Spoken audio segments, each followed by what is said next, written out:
ನಿನ್ನನ್ನು ಪ್ರೀತಿಸದಿರಲಾಗಲಿಲ್ಲ ನನಗೆ. ಸಂಚಿಕೆ 50. ಪ್ರತ್ಯೂಷ್ ತನ್ನ ತಾಯಿ ಉಷಾರವರ ಜೊತೆಗೆ ನಿಕುಂಜಕ್ಕೆ ಬಂದಾಗ ನಿಕುಂಜದವರು ಅವರಿಬ್ಬರನ್ನು ಆತ್ಮೀಯವಾಗಿ ಸ್ವಾಗತಿಸಿದರು.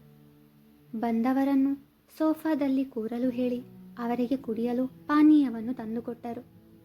ಪಾನೀಯವನ್ನು ಕುಡಿದು ಸ್ವಲ್ಪ ಸುಧಾರಿಸಿಕೊಂಡವರೇ, ಅದು ನಾವು ಬಂದಿರೋ ಉದ್ದೇಶ ನಿಮ್ಗಾಗಲೇ ತಿಳಿದಿರುತ್ತೆ ಎಂದು ಭಾವಿಸ್ತೇನೆ. ನಾನೊಮ್ಮೆ ಮೀರಾಳನ್ನು ನೋಡಬಹುದಾ ಎಂದು ಉಷಾರವರು ಕೇಳಿದಾಗ ಲಕ್ಷ್ಮೀದೇವಿಯವರು ಧಾರಾಳವಾಗಿ ನೋಡಬಹುದು ಎಂದವರೇ ಶಾಂತಿ ಹಾಗೂ ಶಿವನ್ಯ ಕಡೆಗೆ ನೋಡಿ ಹೋಗಿ ಅವಳನ್ನು ಕರ್ಕೊಂಡು ಬನ್ನಿ ಎಂದರು. ನೀವಿಬ್ಬರೇ ಬಂದಿದ್ದೀರಾ? ನಿಮ್ಮ ಸಂಬಂಧಿಕರೆಲ್ಲ ಎಂದು ಸದಾನಂದರವರು ಕೇಳಿದಾಗ, ಕ್ಷಮಿಸಿ, ನಮಗೆ ಬಂಧು ಬಳಗ ಅಂತ ಯಾರೂ ಇಲ್ಲ. ನಾನು ನನ್ನ ಮಗ ಅಷ್ಟೇ ನಮ್ಮ ಪ್ರಪಂಚ. ನಮ್ಮ ಯಜಮಾನರು ಹೋದ್ಮೇಲೆ ಯಾರೂ ನಮ್ಮ ಕಡೆ ತಿರುಗಿಯೂ ನೋಡಲಿಲ್ಲ. ನಮ್ಮ ಜವಾಬ್ದಾರಿ ಅವರು ವಹಿಸಬೇಕಾದೀತು ಎಂಬ ಭಯ ಆಗಿರಬಹುದು ಎಂದಾಗ, ನೀನು ಹೇಳಿದ್ದು ನಿಜ ಕಣಮ್ಮ. ಇಂದಿನ ಕಾಲದಲ್ಲಿ ಹಣ ಇದ್ದರೆ ಮಾತ್ರ ಬಂಧು ಬಳಗ ಎಲ್ಲ. ಇಲ್ಲದೇ ಇದ್ದರೆ ನಾವು ಬದುಕಿದ್ದೇವಾ ಸತ್ತಿದ್ದೇವಾ ಅಂತ ನೋಡಲು ಕೂಡ ಯಾರೂ ಬರೋದಿಲ್ಲ ಎಂದರು ಲಕ್ಷ್ಮೀದೇವಿಯವರು. ಸದಾನಂದರವರು ಕೂಡ ಅವರ ಮಾತಿಗೆ ಹೌದು ನಿಜ ಎಂದು ದನಿಗೂಡಿಸಿದರು. ಅಷ್ಟರಲ್ಲಿ ಮೀರಾಳನ್ನು ಕರೆದುಕೊಂಡು ಬಂದರು ಶಿವನ್ಯ ಹಾಗೂ ಶಾಂತಿಯವರು. ಮೀರಾಳನ್ನು ನೋಡಿ ಮೆಚ್ಚುಗೆಯ ನೋಟವನ್ನು ಬೀರಿದರು ಉಷಾರವರು. ಮೀರಾ ತಲೆ ತಗ್ಗಿಸಿ ನಿಂತವಳು ಅಪ್ಪಿತಪ್ಪಿ ಕೂಡ ಪ್ರತ್ಯೂಷ್ ಕಡೆಗೆ ನೋಡಲಿಲ್ಲ. ಉಷಾರವರು ಮೀರಾಳನ್ನು ತಮ್ಮ ಪಕ್ಕದಲ್ಲಿ ಕುಳಿತುಕೊಳ್ಳಲು ಹೇಳಿದಾಗ ಮೊದಲು ಅವರ ಕಾಲಿಗೆ ನಮಸ್ಕರಿಸಿ ನಂತರ ಅವರ ಪಕ್ಕ ಕುಳಿತಳು. ತುಂಬ ಲಕ್ಷಣವಾಗಿದೆಯಾ ಪುಟ್ಟ ಎಂದು ನೆಟಿಕೆ ಮುರಿದರು ಉಷಾರವರು. ಮೀರಾಳಿಗೆ ತನ್ನ ತಾಯಿಯ ನೆನಪಾಗಿ ಕಣ್ಣಂಚು ಒದ್ದೆ ಆಯಿತು. ಅದನ್ನು ಗಮನಿಸಿದವರೇ, ಮುಂದೆ ಆಗೋದೆಲ್ಲ ಒಳ್ಳೆಯದು ಪುಟ್ಟ, ಇನ್ಮುಂದೆ ನಿನ್ನ ಕಣ್ಣಲ್ಲಿ ನೀರು ಬರಬಾರ್ದು ಎಂದಾಗ ಭಾವುಕಳಾದ ಮೀರಾ ಅವರನ್ನು ಬಿಗಿಯಾಗಿ ತಬ್ಬಿಕೊಂಡು ಅಮ್ಮ ಎಂದಳು. ಹೆಣ್ಣು ಮಕ್ಕಳಿಲ್ಲದ ಉಷಾರವರಿಗೆ ಅವಳು ಅಮ್ಮ ಎಂದಾಗ ಕಣ್ಣಲ್ಲಿ ಆನಂದ ಬಾಷ್ಪ ಹರಿಯಿತು. ಈ ದೃಶ್ಯವನ್ನು ನೋಡುತ್ತಿದ್ದವರ ಕಣ್ಗಳು ಖುಷಿಯಿಂದ ಮಿನುಗಿದವು. ಮೀರಾ ಹಾಗೂ ತನ್ನ ತಾಯಿ ಬೇಗನೆ ಹೊಂದಿಕೊಂಡದ್ದು ನೋಡಿ ಪ್ರತ್ಯೂಷ್ ಕೂಡ ಖುಷಿಪಟ್ಟ. ನಿಮ್ಮದೇನು ಅಭ್ಯಂತರ ಇಲ್ಲ ಅಂದರೆ ಆದಷ್ಟು ಬೇಗ ಮಕ್ಕಳ ಮದುವೆ ಮಾಡೋಣ ಎಂದಾಗ ಮೀರಾ ಗಾಬರಿಯಿಂದ ಸದಾನಂದರವರ ಮುಖ ನೋಡಿದಳು. ಅರ್ಥವಾದವರಂತೆ ಕಣ್ಣಲ್ಲೇ ಸಮಾಧಾನ ಹೇಳಿದವರು, ಅದು ಬೇಗ ಅಂದರೆ ಮೀರಾ ಇನ್ನೂ ಓದ್ತಿದ್ದಾಳೆ ಎಂದರು. ಮದುವೆಯಾದ ಮೇಲೂ ಅವಳು ಓದಬಹುದು, ನಮ್ಮದೇನೂ ಅಭ್ಯಂತರ ಇಲ್ಲ. ಅವಳು ನನ್ನ ಸೊಸೆ ಅಲ್ಲ, ಮಗಳು. ಆದಷ್ಟು ಬೇಗ ಮದುವೆ ಮಾಡೋದೊಳ್ಳೆಯದು ಎಂದು ಲಕ್ಷ್ಮೀದೇವಿಯವರು ಕೂಡ ಹೇಳಿದಾಗ ಸದಾನಂದರು ಸಮ್ಮತಿಸಲೇಬೇಕಾಯಿತು. ನೀವು ಮೀರಾಳ ಜಾತಕವನ್ನು ಕೊಡಿ, ಆದಷ್ಟು ಬೇಗ ಒಂದು ಒಳ್ಳೆ ಮುಹೂರ್ತ ನೋಡಿ ಮದುವೆ ಮಾಡೋಣ ಎಂದ ಉಷಾರವರ ಮಾತಿಗೆ ಸದಾನಂದರು ಸರಿ ಎಂಬಂತೆ ತಲೆಯಾಡಿಸಿ ಶಾಂತಿಯವರ ಬಳಿ ಮೀರಾಳ ಜಾತಕವನ್ನು ತಗೊಂಡ್ಬಾ ಎಂದರು. ಶಾಂತಿಯವರು ದೇವರಿಗೆ ಕೈಮುಗಿದು ಮೀರಾ ಜೀವನ ಇನ್ಮುಂದೆ ಆದರೂ ಚೆನ್ನಾಗಿರಲಿ ಎಂದು ಪ್ರಾರ್ಥಿಸಿ ನಂತರ ಜಾತಕವನ್ನು ಉಷಾರವರ ಕೈಗೆ ನೀಡಿದರು. ಮೀರಾಳ ಜಾತಕವನ್ನು ಕೊಟ್ಟ ನಂತರ ಶಾಂತಿಯವರು ಪ್ರತ್ಯೂಷ್ ಕಡೆಗೆ ನೋಡಿ, ನಿಮಗೆ ಮೀರಾ ಹತ್ರ ಏನಾದರೂ ಮಾತಾಡೋಕ್ಕಿದೆಯೇನಪ್ಪ ಎಂದಾಗ ಸುಜಾತಾರವರು ಕೂಡ ಅವರ ಜೊತೆ ದನಿಗೂಡಿಸಿದರು. ಪ್ರತ್ಯೂಷ್ ಹೌದು ಎಂಬಂತೆ ತಲೆಯಾಡಿಸಿದಾಗ ಶಾಂತಿಯವರು ಮೀರಾಳ ಹತ್ತಿರ ಪ್ರತ್ಯೂಷ್ನ ಕರೆದುಕೊಂಡು ಟೆರೆಸ್ ಮೇಲೆ ಹೋಗಿ ಮಾತನಾಡುವಂತೆ ಹೇಳಿದರು. ಸರಿ ಎಂದವಳು ಮುಂದೆ ಹೆಜ್ಜೆ ಇಟ್ಟರೆ ಅವನು ಅವಳಿಗೆ ಸಮನಾಗಿ ಹೆಜ್ಜೆ ಇಡುವ ಪ್ರಯತ್ನ ಮಾಡಿದ. ತಲೆ ತಗ್ಗಿಸಿ ನಿಂತವಳು ತಲೆ ಎತ್ತಲೇ ಇಲ್ಲ. ಅವತ್ತು ನಾನು ನೋಡಿದ ಮೀರಾಗೂ ಇವತ್ತಿನ ಮೀರಾಗೂ ಎಷ್ಟು ವ್ಯತ್ಯಾಸ! ಆ ಮುಗ್ಧ ನಗು ಮುಖದಿಂದ ಮಾಯವಾಗಿದೆ ಎಂದು ಮನಸ್ಸಲ್ಲಿ ಅಂದುಕೊಂಡವನೇ ಮೀರಾಳ ಕಡೆಗೆ ನೋಡಿ, ಅದು ಐಮ್ ಸಾರಿ ಮೀರಾ ಎಂದಾಗ ಯಾಕೆ ಎಂಬಂತೆ ನೋಡಿದಳವಳು. ನಿನಗೆ ನಾನು ಇಷ್ಟ ಇದ್ದೀನೋ ಇಲ್ವೋ ಎಂದು ಗೊತ್ತಿಲ್ಲದೆ ನೇರ ಮನೆಗೆ ಬಂದು ಮದುವೆ ಮಾತುಕತೆ ಮುಂದುವರಿಸಿದ್ದಕ್ಕೆ ನನ್ನನ್ನು ಕ್ಷಮಿಸು ಮೀರಾ. ಪ್ರತ್ಯೂಷ್ನ ಡೈರಿಯನ್ನು ಮೀರಾ ಓದಿದಾಳೆ. ತನ್ನ ಪ್ರೀತಿಯ ಬಗ್ಗೆ ಅವಳಿಗೆ ಗೊತ್ತು ಎಂಬ ವಿಷಯ ಪ್ರತ್ಯೂಷ್ಗೆ ಗೊತ್ತಿಲ್ಲ. ನೋಡು, ನೀನು ನಮ್ಮ ಮನೆಯಲ್ಲಿ ಆರಾಮಾಗಿರಬಹುದು. ನಿನ್ನ ಓದು ಮುಂದುವರಿಸಬಹುದು. ನನ್ನನ್ನು ಪ್ರೀತಿಸು ಅಂತ ಕೂಡ ನಾನು ಹೇಳಲ್ಲ, ಆದರೆ ನೀನು ಖುಷಿಯಾಗಿರಬೇಕಷ್ಟೆ. ನಿನ್ನನ್ನು ಮಗು ಥರ ಜೋಪಾನವಾಗಿ ನೋಡ್ಕೋತೀನಿ ಎಂದಾಗ ಅವನನ್ನೇ ದಿಟ್ಟಿಸಿ ನೋಡಿದಳವಳು. ಅವನು ಮುಗುಳ್ನಗುತ್ತಾ ಅಲ್ಲಿಂದ ಹೊರಟು ಹೋದ. ನೀವು ನನಗೆ ವಿದ್ಯೆ ಕಲಿಸುವವರು, ಆದರೂ ಅದರ ಅಹಂ ನಿಮ್ಮಲ್ಲಿಲ್ಲ. ನನ್ನ ಒಪ್ಪಿಗೆ ಇಲ್ಲದೆ ಮದುವೆ ಮಾತುಕತೆ ಮುಂದುವರಿಸಿದ್ದೀರಿ ಎಂದು ಕ್ಷಮೆ ಕೇಳ್ತೀರಲ್ವಾ? ನಾನು ನಿಮ್ಮನ್ನು ಪ್ರೀತಿಸದೇ ಇದ್ದರೂ ಪರವಾಗಿಲ್ಲ, ನನ್ನನ್ನು ಮಗು ಥರ ಜೋಪಾನ ಮಾಡ್ತೀನಿ ಅಂದ್ರಲ್ವಾ? ಈಗಿನ ಕಾಲದಲ್ಲಿ ಹುಡುಗರು ಹುಡುಗಿಯರನ್ನು ಪಟಾಯಿಸೋಕ್ಕೆ ಏನೆಲ್ಲ ಸುಳ್ಳು ಹೇಳ್ತಾರೆ. ನೀವಿಷ್ಟು ವರ್ಷ ನನಗೆ ಗೊತ್ತಿಲ್ಲದೆ ನನ್ನನ್ನು ಪ್ರೀತಿ ಮಾಡ್ತಿದ್ರಿ. ಇಷ್ಟೆಲ್ಲ ನಡೆದರೂ ನನ್ನನ್ನು ಸ್ವೀಕರಿಸೋ ಮನಸ್ಸು ಮಾಡಿದ್ರಿ. ನಿಮ್ಮ ಪ್ರೀತಿಯಲ್ಲಿ ಯಾವುದೇ ಕೊರತೆ ಕಂಡು ಬಂದಿಲ್ಲ. ಆದರೂ ನಿಮ್ಗೊಂದೇ ಒಂದು ಸಾರಿ ಮನಸ್ಸಲ್ಲಿ ಇಷ್ಟು ವರ್ಷ ಬಚ್ಚಿಟ್ಟ ಪ್ರೀತಿ ಹೇಳಬೇಕು ಅನ್ನಿಸ್ಲಿಲ್ವಾ? ಒಬ್ಬ ವ್ಯಕ್ತಿ ಹೇಗೆ ಇಷ್ಟೊಂದು ಒಳ್ಳೆಯವನಾಗಿರೋಕ್ಕೆ ಸಾಧ್ಯ ಎಂದು ಮನಸ್ಸಲ್ಲೇ ಹೇಳಿದಳು, ಅವನು ಹೋದ ಕಡೆಗೆ ನೋಡುತ್ತಾ. ಮಾತಾಡಿದ್ರಾ ಎಂದು ಸದಾನಂದ್ರವರು ಕೇಳಿದಾಗ ಹೌದು ಎಂದವನು ನಾವಿನ್ ಬರ್ತೀವಿ ಎಂದು ಉಷಾರವರ ಜೊತೆಗೆ ಹೊರಟ. ಅವರು ಹೊರಟ ನಂತರ ಲಕ್ಷ್ಮೀದೇವಿಯವರು, ಮೀರಾ ತುಂಬ ಪುಣ್ಯ ಮಾಡಿದ್ದಾಳೆ ಆ ಮನೆ ಸೇರಲು.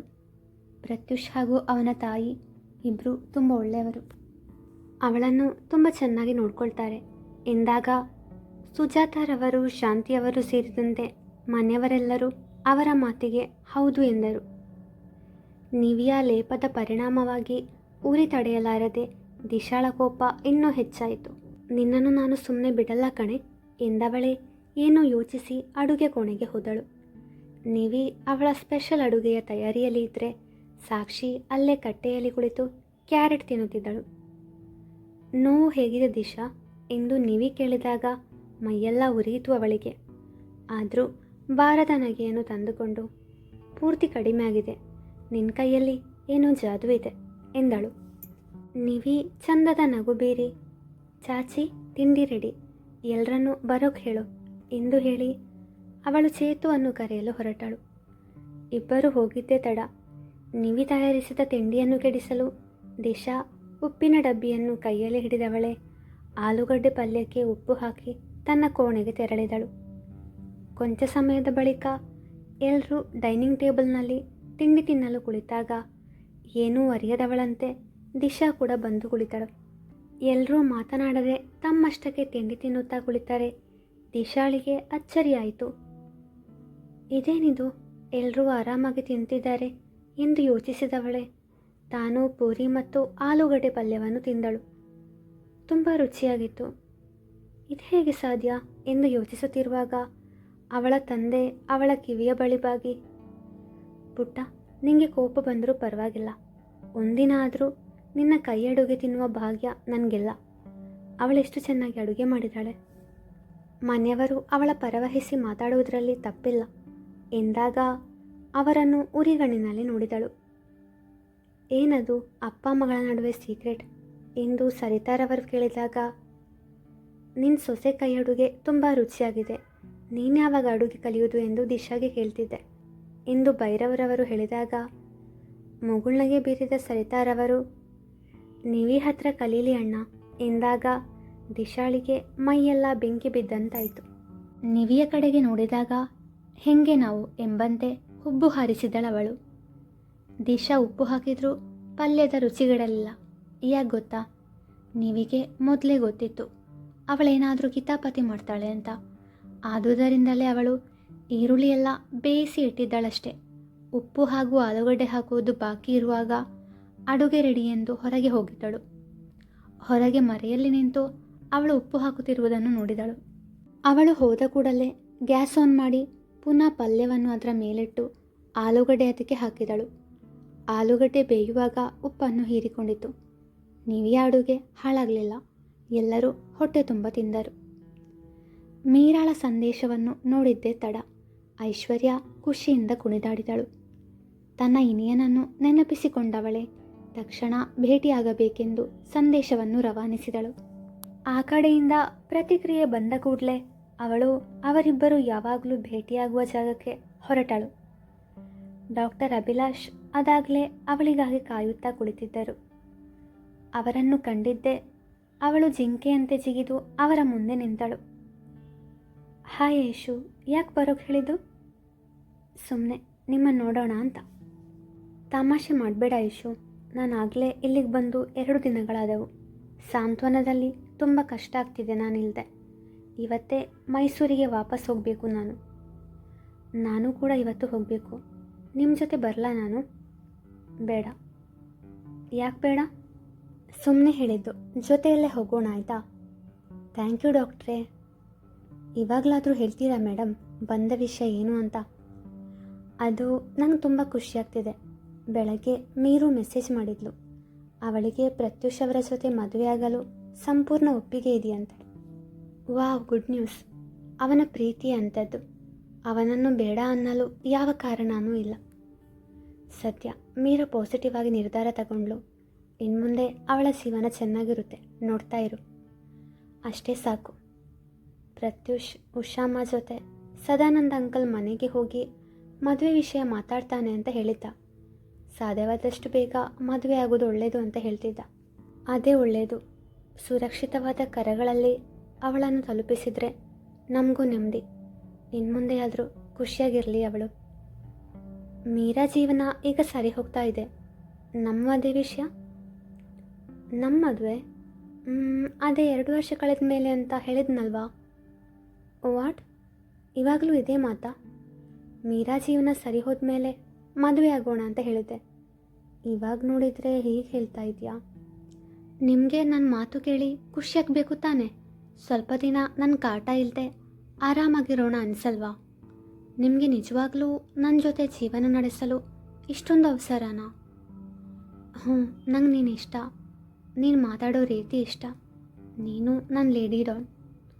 ನೀನು ಕಾಟ ಕೊಡುವ ರೀತಿ ತುಂಬ ಇಷ್ಟ. ಆದಷ್ಟು ಬೇಗ ನಿನ್ನ ಕೊರಳಿಗೆ ನನ್ನ ಹೆಸರಿನ ಮಾಂಗಲ್ಯ ಧರಿಸಿ ನಿನ್ನನ್ನು ನನ್ನವಳನ್ನಾಗಿ ಮಾಡಬೇಕು. ನಿನ್ನ ತೊಡೆ ಮೇಲೆ ತಲೆ ಇಟ್ಟು ಪುಟ್ಟ ಮಗು ಥರ ಪ್ರಪಂಚವನ್ನೇ ಮರೆತಂತೆ ಮಲಗಬೇಕು.